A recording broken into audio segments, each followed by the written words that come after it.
how you're gonna hit gold in League of Legends in 2025. My name is Briikachu, I've hit Emerald in 3 roles, and I do beginner and low elo coaching for players in every role. I was hardstuck in silver for quite a while, and it really just took forming good habits for me to hit gold. I used to often blame my teammates, but through some awesome coaches and a lot of content consumption, I've gained a lot of game knowledge that I hope can help you too. Now, tip number 1, to get gold, you're going to need gold. I know kills are flashy and it seems like the point of the game, but if you think about it, the real objective of League of Legends is to kill the enemy nexus, not to go 20-0. So your first tip to hit gold is going to be to farm. Look at your last few games. What's your CS per minute? Think about it. CS is guaranteed gold. Being able to last hit these minions is going to be how you're able to eventually get items and snowball to win the game.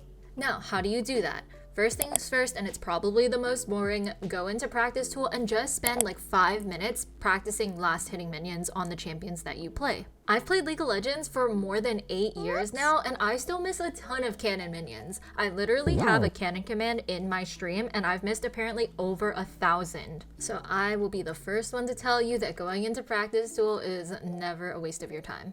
Next tip to get more farm, more CS, more gold, that means pushing in your waves before you go to objectives. Let's say for example, Dragon is up and you're playing mid lane. If you push your wave in before walking into bot river, you force the enemy to choose if they're gonna get the gold from the wave or go to the fight. Try to have your wave shoved under the enemy turret. You can potentially put them in a position where you got the golden XP from the wave and they didn't, and where they could potentially lose the dragon and die in a potential fight, meaning they would lose even more wave, you could potentially hit their turret, etc. And while you're fighting, getting the dragon, your minions are doing some damage to their turret. It may only seem like a little bit of damage, but it really starts to add up. Alright, now that I've convinced you how important gold and XP are, it's time for tip number 2. Take what's given to you and don't give anything for free.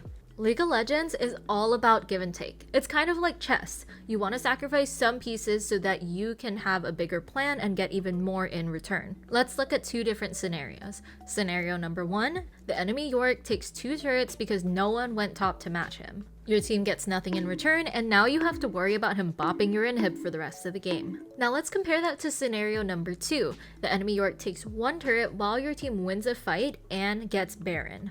In this scenario, your team gives something up, the 1 top turret, but you get gold from multiple kills on their team and you get Baron, which potentially lets you get to their turrets as well. In every scenario, ask yourself, what am I giving up and what am I taking in return? Ever since I started asking myself this simple question, I've gotten so much better at making calls that are better for my team. No more walking top for a tier 1 while the enemy team gets Ocean Soul. Okay, tip number 3. Press the tab button. So much information is gained by looking at this screen.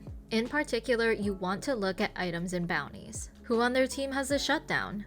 Is the enemy team itemizing any defensive items? Do they have lots of armor or magic resist? Do they have any resurrections or stasis items like GA, Zhonya's, or Seeker's Arm Guard? I cannot tell you how depressing it is as a Syndra player to ult somebody just for them to use Zhonya's. So press that tab key and let it inform the decisions that you make. Make sure you're thinking intentionally about the information that you see and make decisions accordingly. There's obviously a lot more to the game than these 3 things, but if you focus on making these changes, you'll set yourself up to be the carry you want to be.